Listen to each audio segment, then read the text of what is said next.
All right, we're live. All right, cool. Welcome everyone. Thank you guys so much for stopping by. If you don't know, my name is Eli and this is Alex. We do our podcast every Tuesday. Funny enough, we usually start at around noon PST, but Alex has had a little bit of the Eli luck rub off on him where he's experiencing technical difficulties with me. So I'm not the first one finally that got to experience it for once. But I guess that just comes with doing streams with me, it sounds like. But so for today's video, folks, we're going to segment it the same way as we did last time. We're going to talk about just a quick piece of news that we want to touch on, a general topic, and then we'll leave it up for questions and answers. So anything you wanted to say, Alex, before we get going? I just want to say it was actually Eli's technical difficulties, but I took the fall for him. Oh, shut up. Get out of here. It was both our technical difficulties.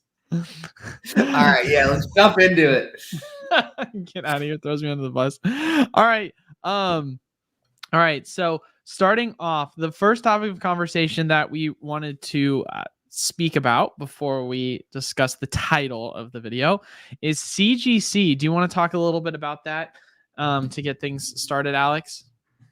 Oh man, CGC they cannot help themselves. So if anyone out there does card grading, the three big ones are pretty much PSA, CGC, and BGS Beckett. Outside the US, there's some other services. I know Rudy from Alpha Investment started or bought out a service. So there's other ones, but those are the three big ones. What I'll say is that, CGC has just had time after time again come under fire for, multiple different issues with, changing the 9.5s to 10s. And there's talks that people had insider info that was going to happen. And now recently they've come under fire for their cases apparently being able to be opened and resealed without being able to tell. And there's been YouTubers out there that have actually made videos showing that you can heat up the new slabs. You can literally take them apart, take the card out, put another card. You can put the same card in just in a worse condition, put the cases back together, if you know how to reseal them. And there's no way to tell. There's no frosting. There's no cracking. There's really no way to tell that the case was open and resealed.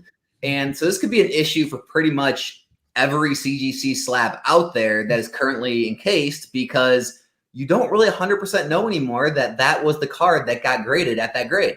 So, yeah, some pretty big issues, I would say. Yeah. It'll be interesting to see the ramifications that are going to come with that. I mean, one thing I thought was funny, CGC announced that they would be regrading a bunch of people's cards for free if they're fearful of it potentially being fraudulent, but also at the same time, sure, that's great. They can help make you feel at ease. But hypothetically speaking, right? If you purchase a card and you're like, oh, I think it's a 10, and you look at it and you're like, this looks like a 5. I don't think it would be that hard to tell the difference. And I hate to say this, but at that point, what if there's a card that's graded a 10 according to the label, but it's actually an 8/9, but it could have been a long shot, really lucky 10 that you actually got. You go get it regraded, and then it dips in its overall grade down to 8. You just lost so much of it. I mean, it seems like a lose situation no matter how you look at it, because either you lost out on purchasing an item that wasn't the grade that it actually said it was, or you ultimately do have a quote unquote item that is the grade that it says it is, but you're still taking a risk by getting it regraded and it potentially having a grader that's going to be a lot stronger of a grader and make it, a CGC grade lower. And then you're just also screwed. So it's just not a fun time right now for CGC. And I know myself, it could be coincidence, but I've been seeing an uptick recently in the last few weeks of more and more people asking for more pictures of my slabs. And for my slabs, I mean, 90% of them, the ones that I graded myself, I just take the scans right from PSA's website that they give them to you. And so they're high res scans. You can literally see the whole card very clearly. And it's got people wanting to look real deep. And it's that was the whole point of grading. One, authenticate it, and two, get a third party's opinion. So you don't have to go through this whole condition thing where, like you do on other cards where, well, is this near mint, or is this light play, or is this mint, or is that moderately played? And that was kind of one of the great things about grading cards is, hey, this is the grade. This is what they say. You're buying a 9 or you're buying a 10. We're not going to argue about condition. So many people recently, I've got to the point where I've had to just ignore a lot of my eBay messages because people are just like asking for all these different questions about the slabs. And I'm just like, look, it's a PSA 9, it's a PSA 10. Take it for what it is. If you don't want it, there's another customer out there type thing. So I think we could see kind of some turmoil from this situation kind of go into other slabs like PSA and Beckett, because people now are just ultra, they're super worried about the exact condition of a card, and they're starting to question every condition of a card that's graded. It's kind of crazy. Yeah. But I think that, you could start to see other people question what happens with Beckett and what happens with PSA, and we'll see if there's eventually any sort of news that's going to come out that's going to negatively affect both of these other grading companies. But I think more or less in the meantime, at least, it'll be a net positive for them because it's going to just funnel a lot of people away from CGC with this happening. Yeah, I agree. So do you have any last questions or comments you think we should discuss about this topic before we get into the main topic of discussion for today? The only other thing I would say is, guys, just be careful. Like Eli said, make sure you're looking at the card before you buy it. I mean, I know I'm one of the people who was definitely pro buying CGC slabs to crack and regrade with PSA because, a lot of those 8.5s, 9.5s, even 9s, even the regular Gem Mint 10s, if they were clean enough and you could get a PSA 10, especially in some of the vintage stuff, there were huge margins to be made. But now I would be ultra concerned and conservative when buying a CGC slab because you just don't know what you're getting into. So just be careful. Yeah. All right. So for the main topic of conversation today, which I think is going to be a little bit of an interesting one, potentially spicy, is our alternate let me just stroke out real quick before I say what I was going to say. Our Pokemon alternate art prices finally crashing. So the reason why I felt like this was a good topic of conversation, it was twofold things, right? It was, you've had a lot of Sword and Shield era alternate arts that are a part of sets such as Silver Tempest, Lost Origin that have been tanking like crazy. And then for a while there, you had some cards from the Sun and Moon era that were also going up like absolutely crazy. And most recently, it feels as if we finally started to see a decline when it comes to the prices of them. So we're going to be looking over some of those cards today. And I feel like it'll be worth having a conversation on whether we think this is kind of, a bottoming point for a lot of these alternate arts. Do we think that they're going to continue to fall and just kind of go from there? But I'm going to share the screen for now. We'll take a look at one of the first ones that we're going to be looking at. Yes, I do want to share screen. Please let me do it. All right, cool. So first one, this is going to be from the Sun and Moon era because I think it's one that's worth looking at. So if we look at the market price history of the Raichu card, starting at January of last year, we saw the price go from, it was realistically in like the 50s, but it started its incline from the 1 year chart at the $58 mark. And from that, it went all the way up to $189. So almost a 4x increase in price. So it was absolutely insane to see its overall just rapid increase in price. Then from there, you've seen it kind of top out. And if we go look right now on the lowest listed, 100% seller, you can buy it for 111, you can buy it for 119, you can buy it for 120. So from the high point, it's dropped already by over $70. I'm thinking I can just keep showing you guys. There's so many different ones that have just continuously dropped in price that I can keep pulling from. But while I kind of scroll through that and show you guys, is there any kind of comments you want to make to kind of start off the topic of conversation, Alex? Yeah. So how much of this do you think is profit taking? I mean, it's hard to say because for myself at least, like when I think profit taking on most things, I think of maybe like a 10% drop and then sideways action from there. But when I think of like price corrections, I don't think of drops by more than 35 to 40%. Like going from 190 down to 120. I mean, let me do the math on that real quick and I can tell you 120 divided by 190. Yeah, that's a 37% drop. I mean, just looking at this Sableye one as well, going from 175 to 120, that's about a 34% drop, I want to say. So, I mean, pretty similar to that. That just doesn't seem like profit taking to me. I mean, I understand it's a volatile market, but that's a pretty big correction when you consider it. Yeah, no, I agree. It's definitely something to be a little concerned of. I mean, both those charts you showed, though. I mean, even with the correction, people are probably still up over 100% on the year or more from their money. So, I mean, for a year's gain, that is still amazingly good. I think the next year is really going to tell us how things are going to stabilize because. For the year right now, it still looks good. If you look at the chart for the year, any stock, you'd be happy owning this card or that stock. Yeah, I think moving to next year, how it performs from now or from that height. So if we look at that $110 height on this card, it'll be cool to see next July or September time, where it is in relation to that. Because, I just think when things spike up so much, I mean, they have to have a downturn. It can be argued the downturns, more drastic than expected. But yeah, I mean, it's just, like you said, it's a volatile market.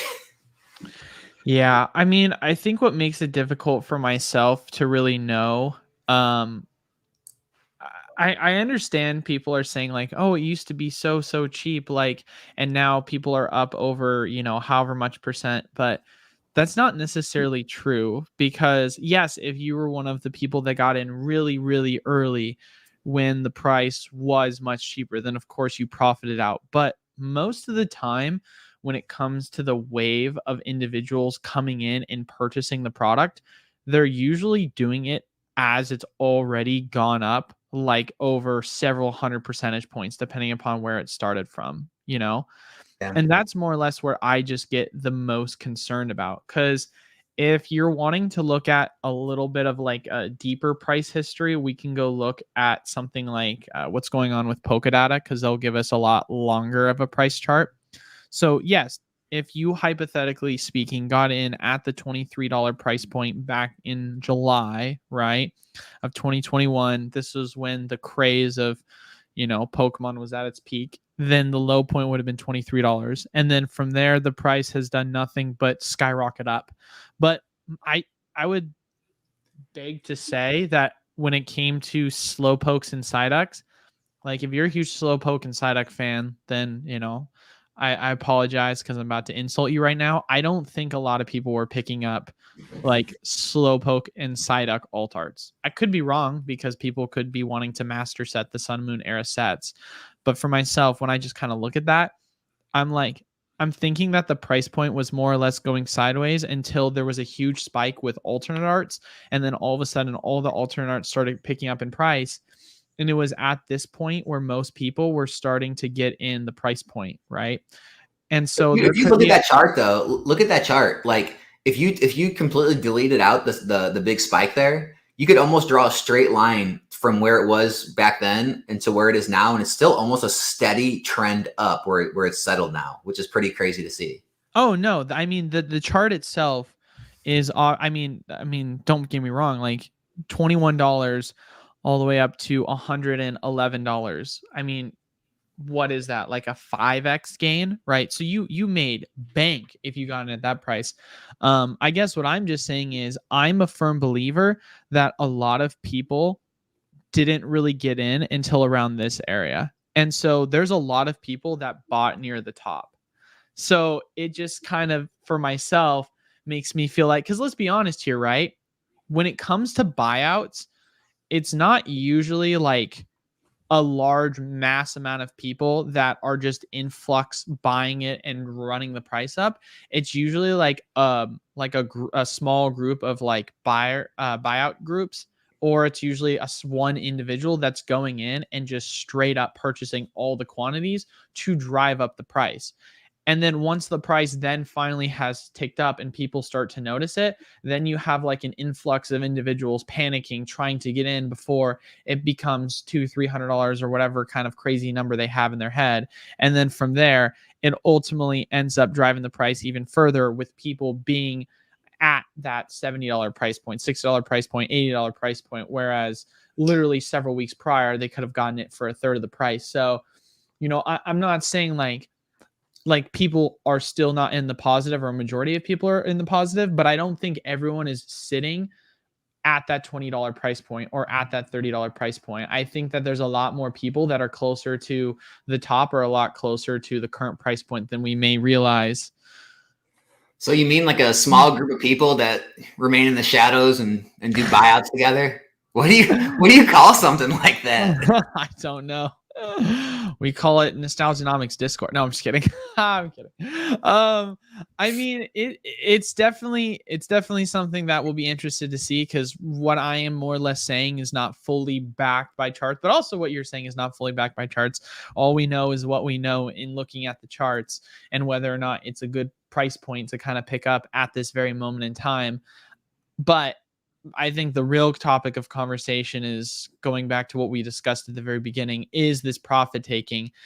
It's hard to say for myself, just based on the fact that I think a 30 to 35% drop doesn't feel like profit taking. Maybe if it was like 10 to 15%, but I feel like I'm kind of just reiterating myself at that point. I mean, let me ask you worse. I mean, it gets worse. I'm sure we could look at Brilliant Stars. We can look at Silver Tempest.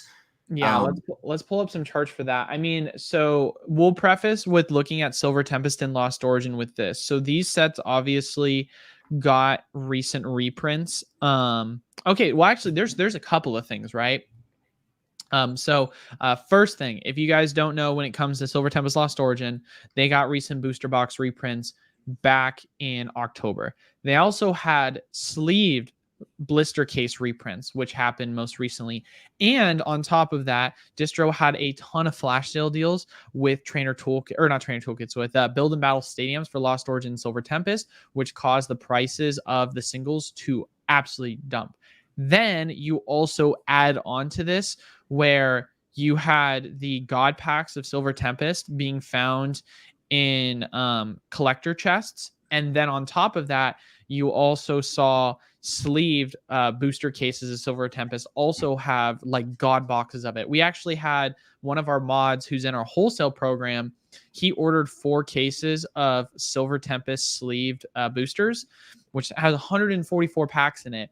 And he literally got all 4 of them were god boxes. And within his first 20 packs he opened, he pulled the Lugia 3 times. And so it's like insane to see how much of a crash has happened with Silver Tempest for this reason. So I want everyone to kind of preface when we show the charts that there are a lot of reasons as to why some of this stuff has crashed. But then we're also going to look at some older sets as well that haven't gotten recent reprints. But I think starting off, the one I just constantly want to talk about all the time is the Skunk Tank. I mean, dude, I know like if there are Skunk Tank fans out there, like why? But I mean, Skunk Tank's not that bad of a card. I'm a Gen 4 fan, so I shouldn't be hating. But if you just look at the year chart for the card, it was in January all the way up at $20. I mean, let's see if we can go to Pokédata, and let's see if Pokédata can tell us what the price point of the set was back in the highest point of when it first came out. I mean, God, look at how many cards are above it. That's so crazy. I mean, here's the thing. When you're, and this goes for any card, like a vintage, modern, whatever. When you're starting to get into Pokemon that are the less popular Pokemon, I mean, that's just insane. It's a lot more risky. Now, when you have crazy upticks like we did with Alt Arts, the gains can be exponential. But man, it's just that's what we see a lot of times with unpopular Pokemon. It's just crazy. I mean, you're talking, so obviously, you know, the inflated price of release day, right? $35, whatever. But $26 for it to go all the way down to as low as like in the 4s and 5s. I mean, what that's an 85% dip. I mean, Well, that's what's wild about this too, you know, take the other part of the story, that whole time on that decline, for a lot of that time before this reprint, the Silver Tempest booster boxes were rising that whole time, which is even crazier. yeah, no, I mean, it's insane to see the inverse. And that's a thing that I also want a lot of people to kind of take away from this video is, yes, there's a ton of money to be made in singles, and I'm still a fan of like investing in singles. We'll talk about more of that later in the video. But also, while a lot of these like corrections are being made currently in the prices of alternate arts, and we'll look at the charts on this later, a lot of the sealed product has been either going sideways or has been going slightly up still. So the price corrections seem to be only really happening in the singles, and that's for also older Sun and Moon era product. But here's another one we can take a look at is the Unknown V. I mean, you know, after release week, it was about $58. It's now sitting at around $15 a piece. I mean, once again, another 70% correction. Is there, oh, here, what's one you want to take a look at? Because I mean, I can keep going, dude. I mean, it's just crazy watching a lot of the prices of these cards just absolutely plummet. I mean, I know the Brilliant Stars of Charizard got absolutely destroyed. Oh, what else? I mean, a lot of the Chilling Rain stuff, even though Chilling Rain is absolutely going into the stratosphere, it could hit $200 a box before long. Those alt arts, I've seen a huge pullback. Yeah, let's look at Brilliant for a little bit. We'll look at the Charizard to star, and then we'll probably want to look at the Arceus one, because I remember the Arceus just being absolutely massacred. It's overall pricing. So, I mean, the Charizard price point, it was at 198, and it's now sitting at around, I mean, it's holding up stronger. It's holding up stronger than a lot of the other alternate arts, only having dropped 50% like down. That's not 50%. It's a Charizard. For a Charizard card, that's pretty good. But here's the real question. How much is the PSA 10 selling for right now? It's selling for $235, and Actually just sold one for $240. Dude, that's the real crash. It was selling at one point for $700, and now it's selling for $235. That's crazy. See, I got $239.97 because I get that Nostalgianomics, you know, extra $4 boost on my sales. Oh man, look at you, dude! Freaking, you're just the man, dude. Right. You just got it all figured out. Well, no, are you ever told that stuff like, oh well, you can sell things because you're an influencer or something? I've never heard that at all. Oh man, never I once. get that all the time if I ever share sales data. I think I have people come at me a little more than you. That does seem accurate. Yeah, I mean, looking at the Arceus card, I mean, we're talking $75 all the way down to $25. So nothing crazy, only a 66% drop. Nothing too crazy. Only a 66% drop. We'll take a look at the PSA price on it. You know, $300 all the way down to, that doesn't sound right. There's no way that's what it's selling for right now. Here, I want to look at this now, because this is actually, we got to take a look at this to confirm. No. That's a 9. Yeah, what are we doing here? It says 10. All right, I love you, Pokedata, but why do we got 10 showing up? I think the 70s sounds realistic. Yeah. Okay, here's one sold 70. But that's crazy when you think about it. Like, what would you rather have, a raw version for like, I mean, what was it? It was like 20 some odd dollars, I think is what we said.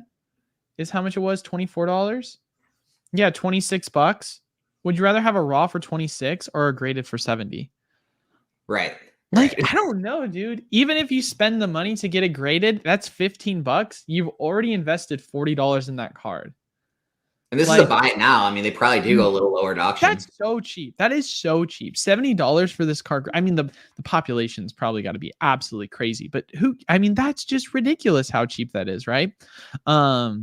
Now, here, let's start going even older than this. Go to Chilling. This is exactly where I was going. Yep, that's the reason Chilling Rain's good to look at. The booster boxes are skyrocketing right now. They're probably 15-20% up in the past, few weeks, months. And the cards are going to tell a different story. Yeah. So here's the interesting thing. So you had it from 132 and then it shot all the way up to 222, right?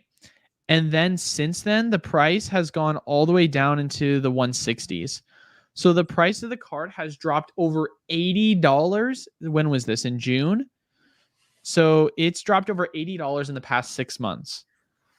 Which, if we do, I mean, let's take a look just to confirm as well, because we always want to be as factual as possible when looking and seeing truly on TCG Player's website what the lowest listed it, because you do we never know want how to do much it that, changed. or do we want to cherry pick data to try to get our? Yeah, exactly. Okay, so we do have it as sitting at around the 180, so it's closer to 60. I mean, you still say that from the 224 price point at 160, you're still talking about a 30% dip. I mean, that's a huge pickup from if you got it at the low point of $100, but we had this like amazing climb, and this is the year chart.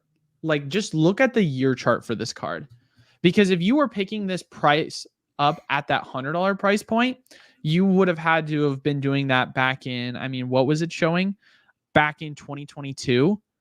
So if you went and started buying it up at the start of the year at 2023, the price would have been, I mean, it's retraced all of its gains for 2023 is basically what I'm trying to say. Like, that's an insane retracement over a 1-year period. Literally, you're like, oh, cool. It gets all the way up to from 160 on the year all the way up to 225, and it's back to where it was. Like, I know we can have a conversation about the full rise of the card, because yes, that's great. If you were picking it up in 2022, congratulations, you made a ton of money. Like, the card, you can make an argument is overpriced, underpriced, doesn't really matter. What ultimately is still worth having a conversation of is there's been a 100% retracement since the start of the year. Yeah. Like, I don't know.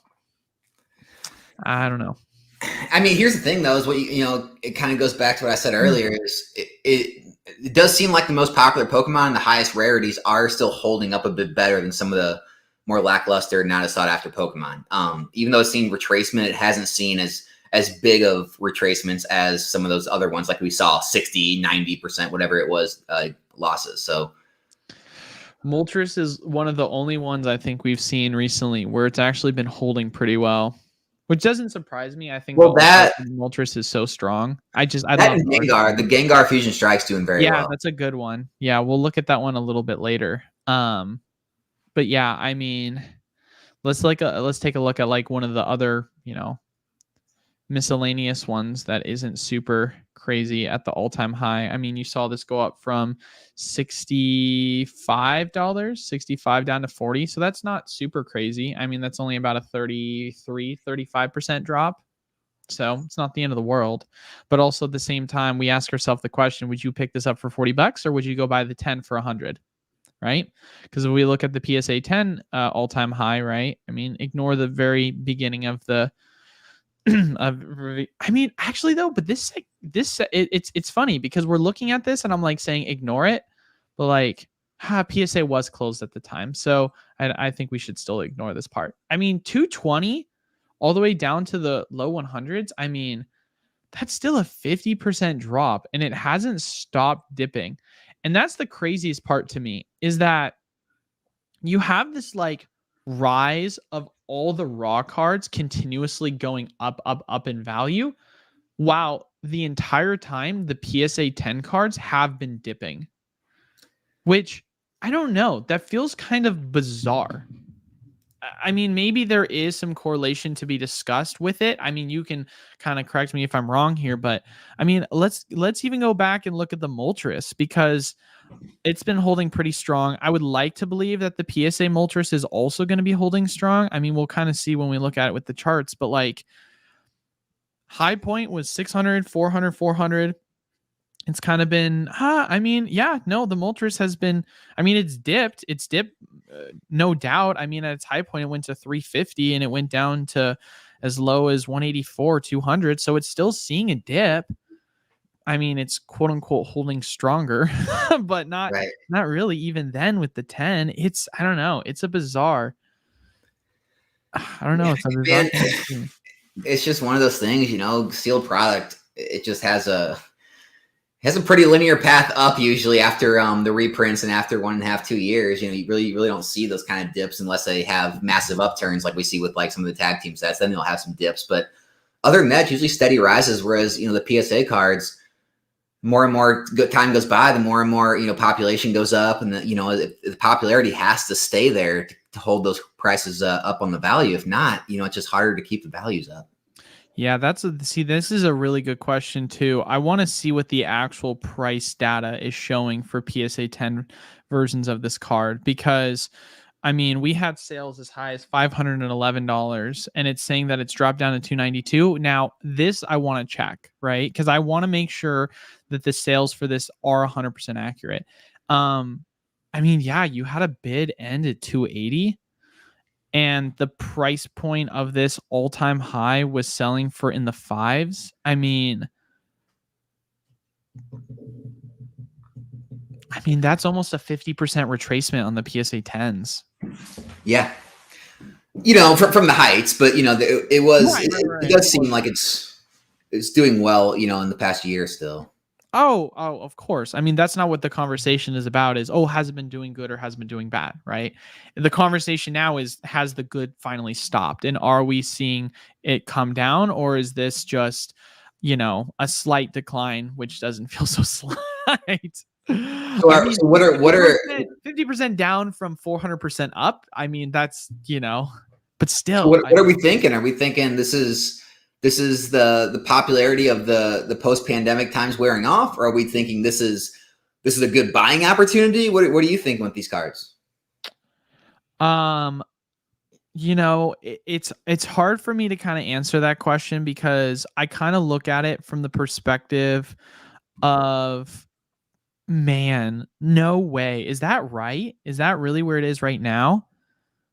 That's correct. $1,600, dude. Whoa. That's an insane correction. Holy moly. Here's the wild part. Can you pull up the booster box on TCG Player? The booster box on TCG Player for team up? I don't think it's seen any kind of correction. Oh no, it's been sideways. That's why. Or slightly going up. It's been so strong.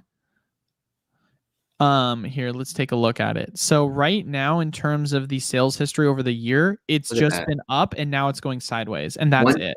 1-2, it just went for $2,000. It's staying strong. Yeah. No, literally, it's kind of crazy. Yeah. No, booster boxes on this item have not skipped a beat whatsoever. Yeah, it's a tough conversation to have, right?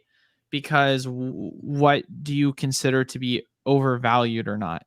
I mean, obviously, if you say to yourself, oh man, if I bought this, PSA 10 card back right before the incline, right? You were buying this around the $700 price point. And then at the high point, it was selling for $3,000, right? So what? That's a 4x gain, and now it's dipped all the way down to the 15. So it's a 2x gain. So you're still up if you bought it back then, but imagine you bought this card at 1,500 thinking it was an amazing deal, and then it goes all the way up to $3,000 and you're like, diamond hands, and now it's back to 15. Like, I would be panicking a little bit. That's crazy of a dip in such a short period of time. The only thing is, a lot of these Sun and Moon cards, if you're worried about pop reports and things, the thing is with those, they are usually all in the hundreds. Very, very few of those cards get in the thousands. And so, you can make the argument of, only 767 people need to want this card, for it to continue to rise in value over time.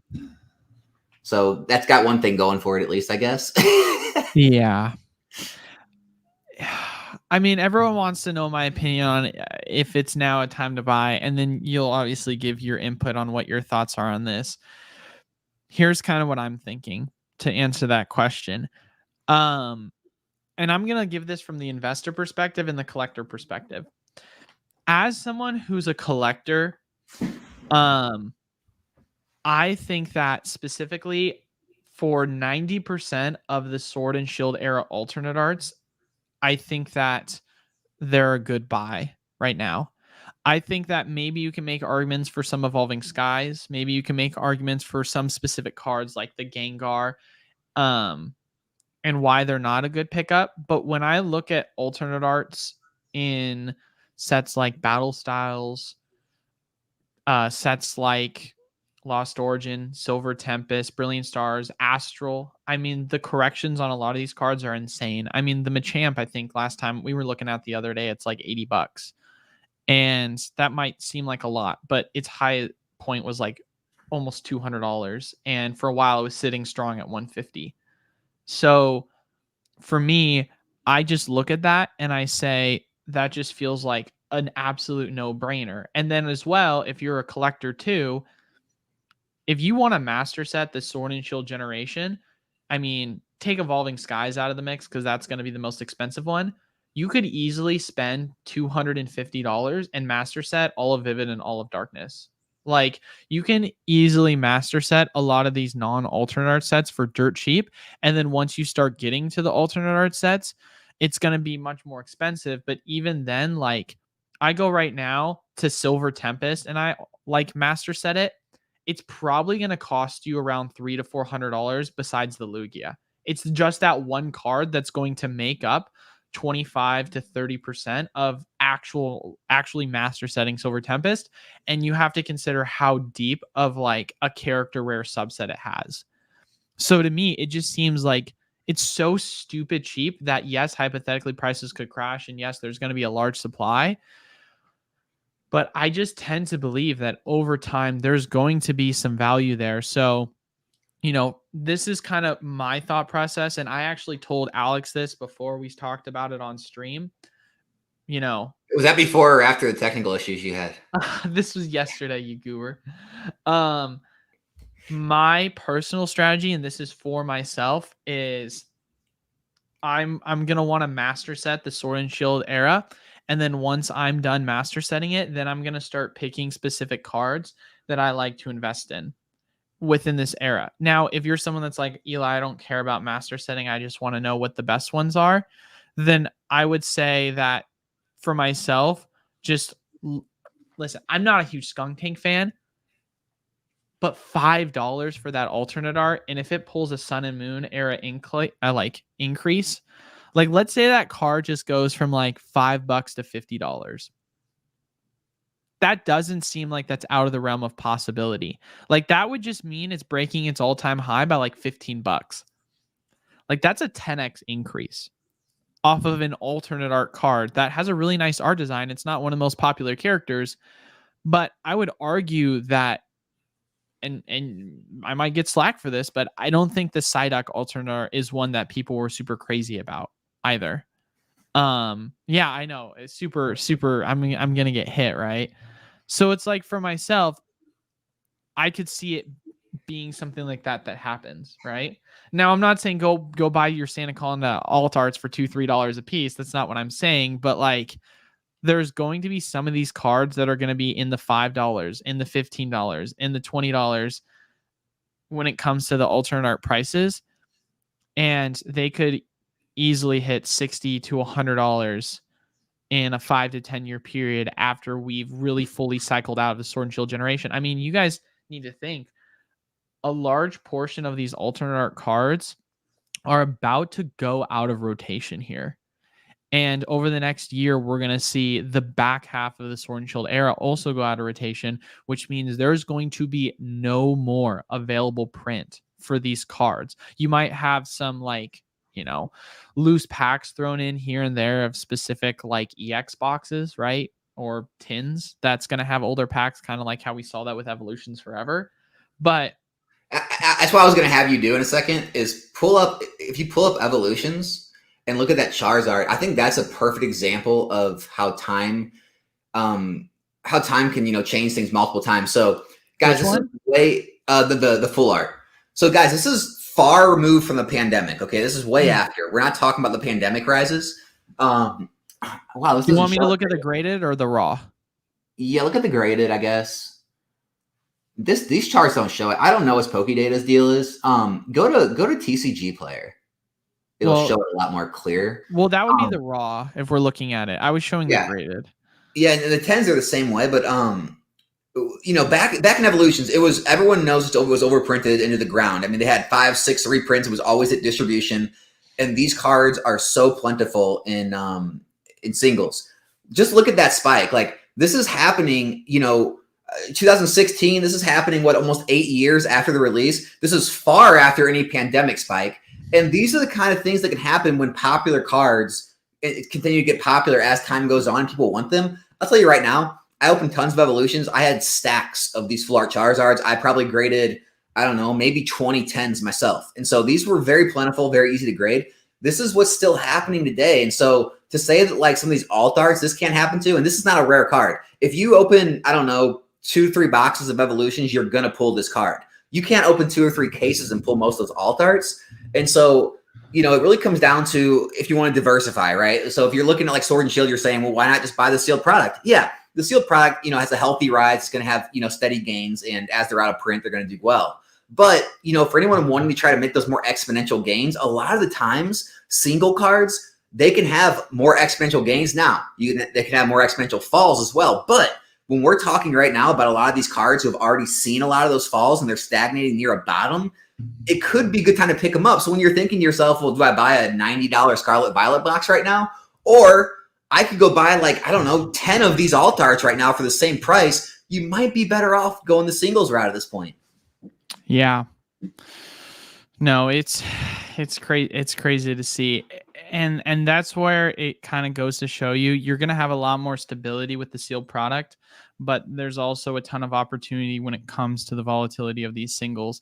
That's why for myself, I like to look at singles first as the collector. And then I start talking about, picking up the singles prices, because if you focus too much on collecting cards for, in my opinion, the wrong reason, and all of a sudden you're like just sitting on a bunch of these cards, which you're like, I'm not really a huge believer of this card, but I really am just collecting it because I think it's going to pop up in value. Like that's a strategy that could 100% work.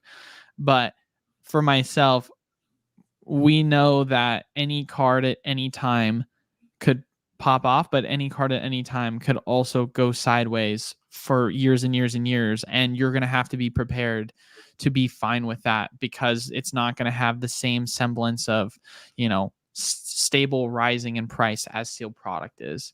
And if you're over here just sitting on a bunch of these cards that you just have disdain for, and you're only in it because you're investing in it, that kind of takes away a lot of the fun of it, which is why for myself, I can easily go and collect. And then from the cards that I felt a lot of appreciation for from my collecting that I think are also undervalued, then I'm going to pick those up as having duplicates.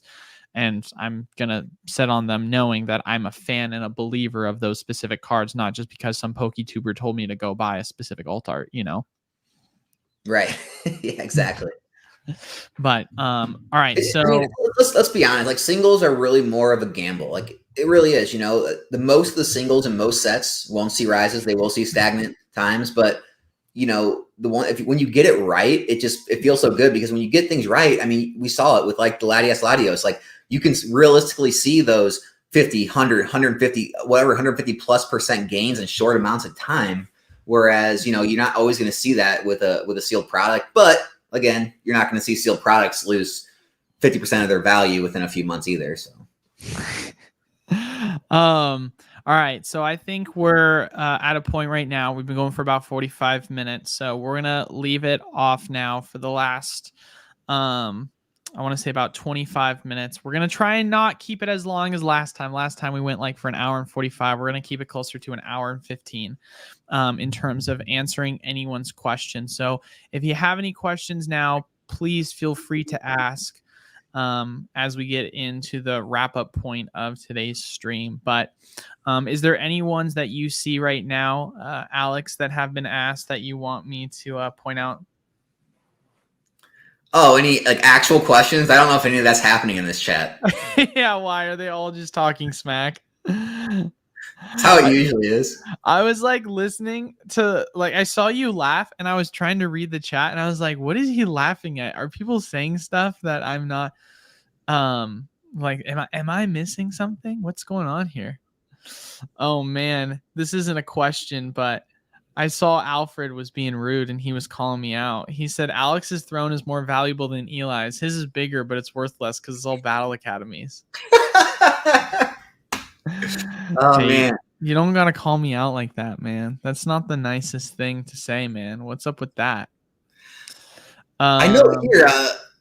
So I see Mason in the chat, and he's been saying some stuff. I don't think he said it in here, but he's talking about some of those like lower dollar trainer gallery stuff. I think he did mention it. A full art Pikachu, less than $1. Yeah, there's an opportunity. I mean, a lot of those trainer gallery cars that are $1, $2, $3 can be huge opportunities right now. I mean, I know Brilliant Stars has a ton of those low value cards, like with the Evolutions.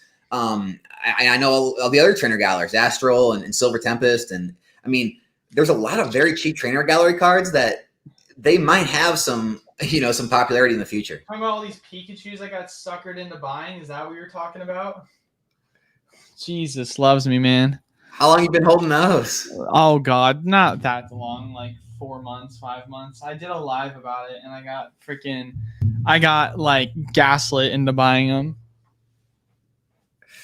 It's probably like $700, probably now worth $400 because of all the price corrections. But yeah, dude, just don't mind me and all my Pikachus. Like just stacks and stacks. I mean, these are thick stacks. It's well over 100 and some odd Pikachus. Which Pikachu is that? Oh, they're probably like $4. I think I bought them when they were like $5.50. So which one is it from Lost Origin? It's the Sleepy Pikachus from Lost Origin Trainer Gallery. Okay. Yeah, watch. They're gonna be like $3, and I'm about to have a meltdown. Not really. Oh my God, they're let's see, what are they selling for? $3. Yep, that's tough. It's tough. Pokemon USA is going under, guys. I'm going under, boys. I lost like $400 off this so far. Donate to Eli to keep the channel alive. I got you guys. Help me. Oh yeah, make sure to leave a like, comment down below, and subscribe, ladies and gentlemen. It helps the algorithm. Man, that's crazy. Oh, dude. Okay. One more funny question before we start answering a lot of the serious questions, because I do want to get to that. So did you hear about the beef that people are trying to start between us, where we should have like a fight, that we should like have people been talking about that on your stream at all?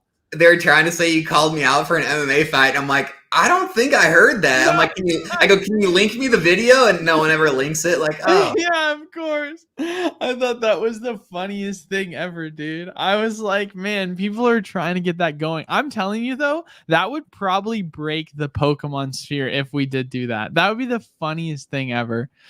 Dude, I've said it before. Like it's kind of like one of my long shot goals is to eventually get to a point where I can make it on like a Logan Paul, Jake Paul undercard. If I could just make it on one of those undercard fights, that would make my day. The PokeTuber undercard, that would be so funny. Oh my God, that's crazy, dude. I just wanted to quickly mention that. But all right, here's one of our first serious questions. What's a solid ROI percentage wise?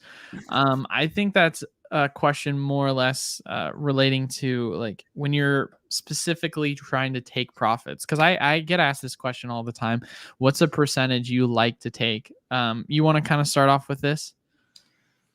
I mean, here's the thing, like this is like so controversial and everyone always freaks out about it, but I want to be able to beat the stock market. Like I want to be able to beat the S&P and mutual funds and things like that. If I can't beat that with a risky asset, which a collectible Pokemon card is by nature a riskier asset than a mutual fund or an index fund, I'm looking for a higher level of gain, because the higher level of risk you take, the more potential gain, the more potential loss. And so that's kind of how I look at it. It's kind of like buying a random risky stock, right? So, if the S&P and the good mutual funds average you 10, 12% a year, I'd like to, realistically, I mean, I'm usually looking for at least like 20% plus a year on a lot of things I buy. And when I say that, it's not every year, but if I hold the booster box for 5 years, I would hope that it's around 100% or more up in that 5 years. Maybe the first 2 years it's 0%. Maybe the third year it's 30%. Then it goes 40, and then it goes 20. Like, it's not linear growth, but that's kind of what I look for. I just look for it to beat other investment vehicles enough to make it make sense for the work and risk you're taking. I obviously look at this a little bit different from like my side of things, being a seller and being a store. I'm always looking for at least a 10 to 15% flip, quote unquote, but like more or less just like buying the product to sell at the store, buying the product to sell online, et cetera, et cetera. But in my mind, if I'm going to be investing in product and sitting on it for a 6 months to a year period, and I'm making the same return as if I were to go buy another product and flip it, I feel like I'm literally wasting my time. So, as long as I'm able to beat that by, more than double. So let's say 10% to 15%, usually around the 25 to 30% return is what I feel like, all right, this was worth the wait. And obviously, time frame is also going to matter with that, because if there is a rise of a specific product that has gone up over 50%, and it took 5 years, versus there was another item that I could have put my money in and I could have gotten 25%, but it only took a year, right?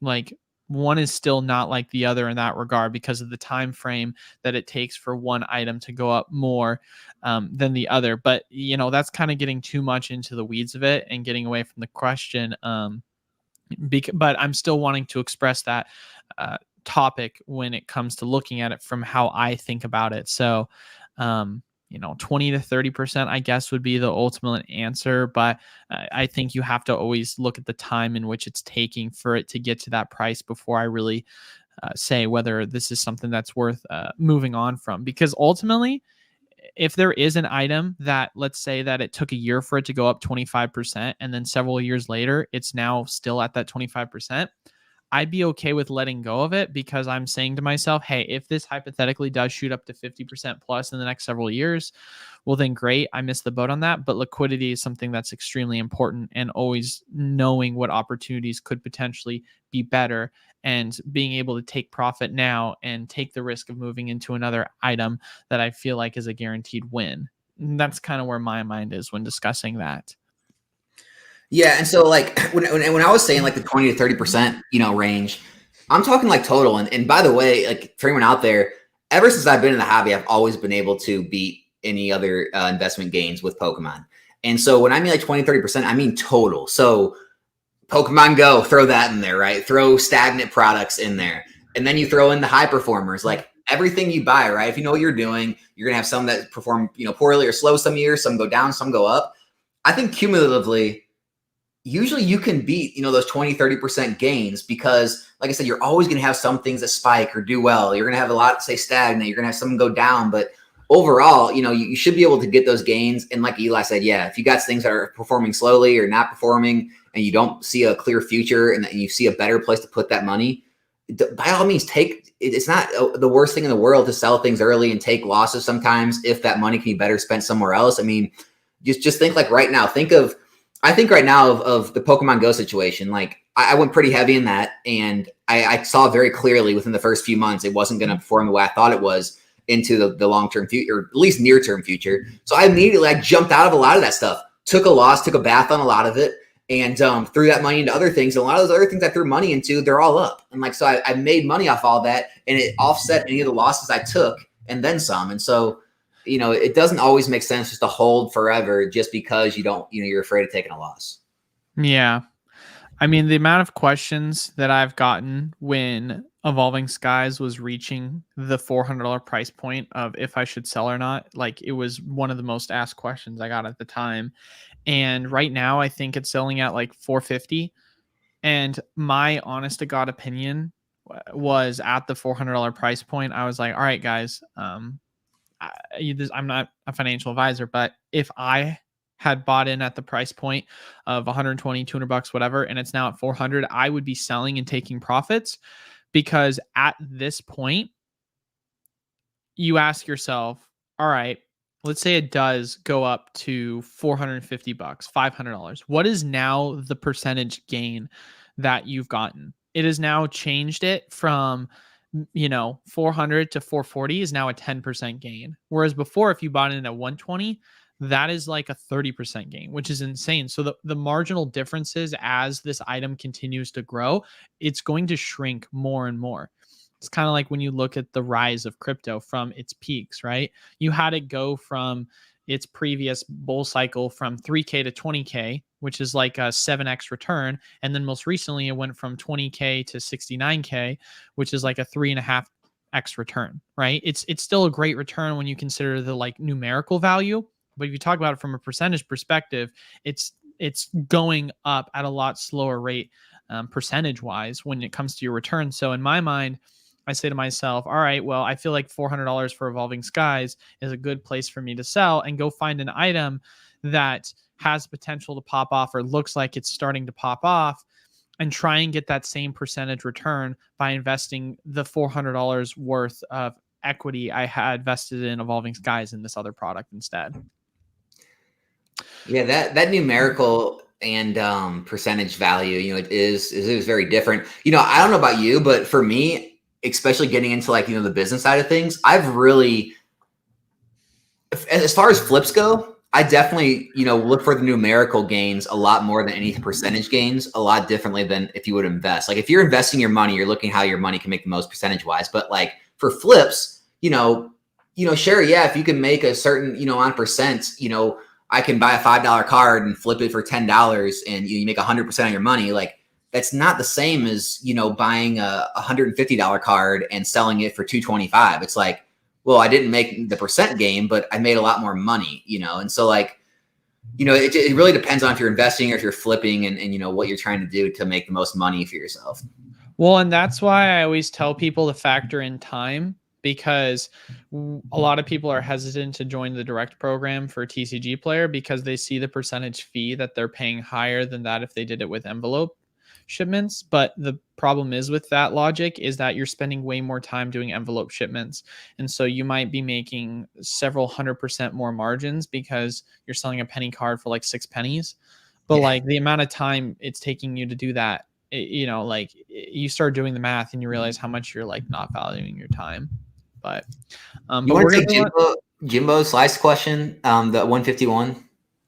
Well, hold on one second. I have another question I wanted to get to because we've got about another 15 minutes here before we wrap things up. So, Poke Department Store. I actually like this question. Is investing inherently lazy? I think that's such a funny question to ask. Yes.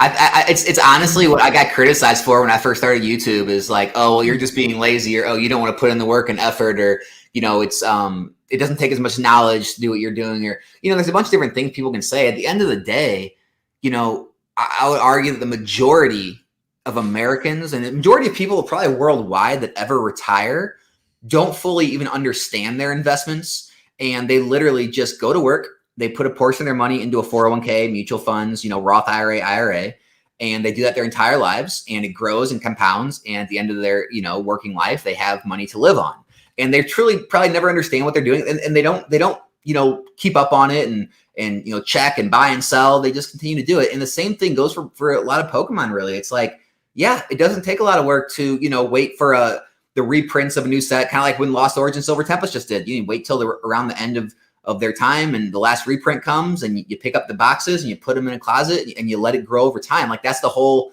premise of investing is, letting your money work for you, not working for your money. So you're going to make a lot more money, like running a business like Eli and continuously working on that business and making plays and flips. You're going to make way more money, but investing, it's about letting your money work for you so you don't have to work. So yeah, I agree. It is definitely lazy if you look at it face value.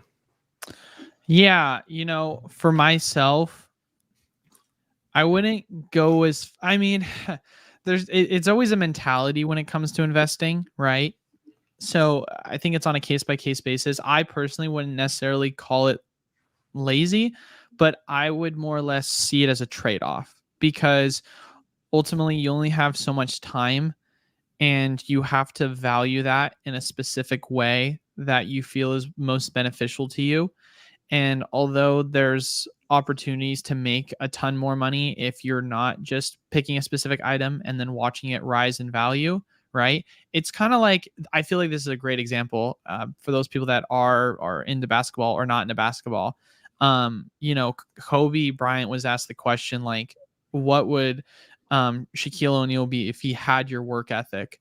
And it was always like this question of like, oh, he's lazy, he's lazy. But then when you heard the response to what Shaquille O'Neal said, he was like, nah, man, I had 5 kids and a family. And I just thought that that was something that was much more valuable to me than putting in the time to be that much better than everyone else.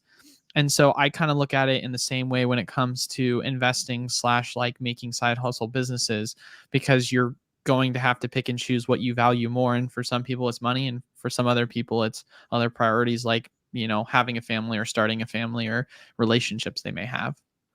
But okay, going into the next one, because we're kind of rapid firing here. Next question is Hidden Fates the most undervalued ETB in the Sun and Moon era right now? Oh man, you want to go on this one? Yeah, I mean, in the Sun and Moon era, I mean, I think it's kind of a no-brainer, right? Like, yeah, I now don't. you can argue, and I will say, Shining Legends has seen a massive drop recently. They're even ending at auction on eBay in like the low to mid 200s. What is Shining Legends?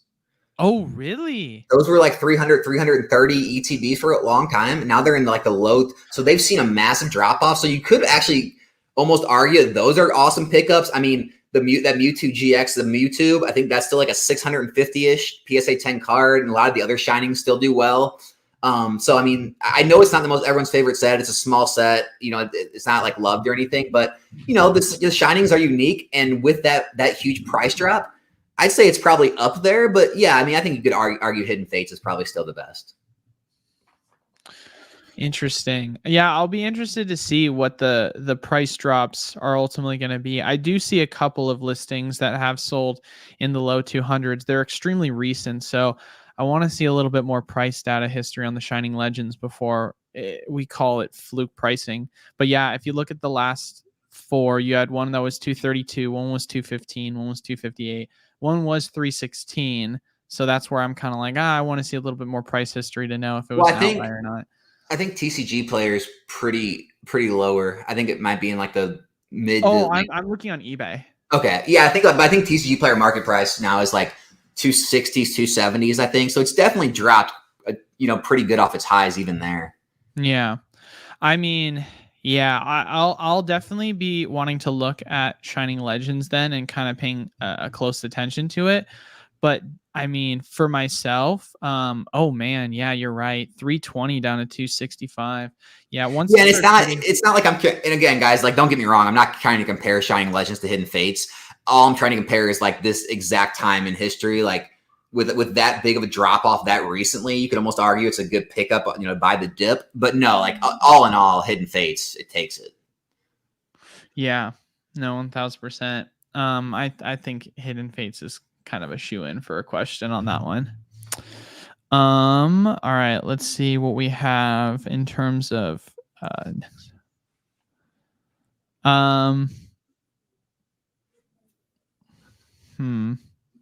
sorry, I'm trying to see if there's certain questions like, do I want to answer these questions? Should we not answer these questions?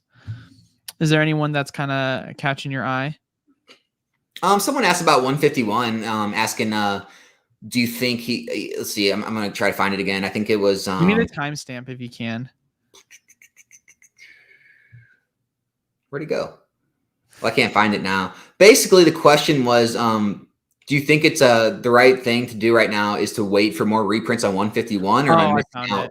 There it is. Am I taking a big risk by not owning any English 151? I'm assuming there will be multiple reprints. Oh man, that's a great question. A lot of good questions. I'll start with this one. I don't think you're taking a big risk because ultimately, at the end of the day, by investing in it, you are taking a risk. Let's be real here. What risk are you taking by not investing in an item, right? Your only risk is that the value of the dollar, inflates because of inflation, right? Like that's your only inherent risk, because it's not like all of a sudden you've got your money on the sideline and the value of your dollar in the span of 6 months is going to go down by 50%. Like, I mean, that could happen, but the probability is less than 1%, right? What's more likely is the risk that you take all that exact same money, put it in 151, and then it has a possibility of getting multiple more reprints, and then the price tanks, right? That's more probable than the other. So are you taking a risk by having money on the sideline because you're missing out on an opportunity? Not at all, because opportunities are constantly presenting themselves all the time, right? And that's what a lot of people tend to forget. And they're always wanting to FOMO in because they think this must be the last time to get a good deal on XYZ. But there's always going to be another Evolving Skies. There's always going to be another Hidden Faith. There's always going to be another Crown Zenith and 151. Like, it's a tale as old as time. So do I think that, the question is it a bad time to get in 151 right now? No, not at all. And we've seen a lot of reprints happen recently with UPCs and ETBs, and that's why the price has corrected so much. So if there is a time to get in, it would be now. But ultimately, does that mean that there's potentially more reprints that could happen over the next 6 months to year and a half that could drive the price down? Yeah, it could. But unless these reprints happen back to back from one another, it would be really surprising if we did see them go into like the $70 in terms of UPC price and the $30 ETB price. I feel like the Pokemon Company would space it out more and not let that kind of happen. I mean, for better or worse, the beauty of Eli's Discord, the the paywall one, is you can see what everyone's buying, and so there's no reason for me to try to BS. I mean, you can go look. I just bought 10 cases of 151 UPCs. So there's what I think. Yeah, gives you an idea what I think. But is it a big risk? No. I mean, here's what you have to ask yourself is, what else can I be doing with my money in the meantime? And also what you have to ask yourself is, how much do you care, right? Like for me, I usually care more about getting in something and losing money than I do about missing something. Because I mean, literally you can look every single day and something else moved and you missed it. So it doesn't bother me as much as getting in something and being wrong and losing money. So what I would say, Jimbo, is if you're not like 100%, like if you're not convinced, or you think more reprints are coming, you're not 100% confident, or you don't feel like good about the price point, then yeah, it probably is the best thing to wait, because if you're not comfortable with it, then, if the price does go down, it's going to hurt that much more. And if it does go, it's just like, oh, okay, I was wrong. No big deal. There's more products coming. So you just got to make the best decision for yourself. Yeah, no, 100%. I think as far as it goes, though, I think we should end it here. As you're aware, Alex, I have a lot that I have to still handle, so it's going to be a little bit shorter of a stream this time around. But do you have any kind of closing comments, statements that you want to make before we kind of end the stream? Yeah, let's summarize it. So I would say very cautious buying anything CGC right now or grading with CGC right now. Your cards might not see the same value they might with other grading companies. The alt arts, I think there's enormous opportunity with alt arts. Definitely the ones that have seen the biggest price decreases starting to stagnate. It may be time to start to nibble if you are a singles collector or investor. So I definitely do think we've reached a point where we've seen enough price decrease where there is actually time to pick some stuff up now. And then, yeah, man, I appreciate you having me on again. And it's been another good podcast. Yeah, I'm glad to see you as always. And guys, just a friendly reminder to everyone, we're going to be doing this every single Tuesday at 12 p.m. Pacific Standard Time. So definitely make sure to check us out then. But yeah, no, I think that's good kind of final wrapping up points. And then I guess my last kind of 2 cents that I'll be giving to everyone is when we're looking at the current price points of alternate art cards, always make sure that you're not just picking up specific cards that a PokeTuber told you. I think that for me, at least in my strategy, I like to look at more from the collector side of things, because you're going to have a lot more of it's kind of like when talking about stocks. I talk to my friends all the time because they're like, what stock should I invest in? And one of my buddies, who's a long time, extremely successful management portfolio investor, he always says, find what you love and invest in that, right? And so for myself, I'm a huge fan of Disney. I've been investing in Disney stock while the price has been tanking for the longest time. And I remember over COVID, I was buying Disney stocks for around $100, and then I flipped it and sold it for 160, which ended up going to 190. So I missed the boat on that. But then the price since then has been tanking, and so I've been picking up Disney stock for around the $90 price point. I've had some buddies of mine who were huge Nike fans. They picked up 90 at 80 and sold at 140. So obviously it's not like a perfect system. You can easily buy something and it still perform poor, but when you start to believe in something more and you're more invested in what's going on, then it's easier for you to get an understanding of how that specific card is going to perform, because you're much more interested in it because you enjoy that specific artwork or that specific Pokemon. I agree. But yeah, thank you guys once again all so much for stopping by. Like I said before, we will see you guys next Tuesday at 12 p.m. Pacific Standard Time. But thanks, guys.